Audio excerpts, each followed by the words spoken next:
صرف د یو کس سره به ولاړ یم چې هغه د حضرت مولانا محمد قاسم صاحب زمونږ د شیرګل شان، زمونږ د شیرګل د خلکو ځان، زمونږ د شیرګل یو غیرت، زمونږ د شیرګل یو دروند خوږ انسان.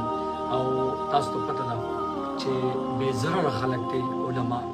زمونږ مولانا قاسم صاحب زه دا خبره بار بار کوم چې زه صرف او صرف مولانا قاسم صاحب سره ولاړ یم، زه هغه له شخصي ووټ ورکوم.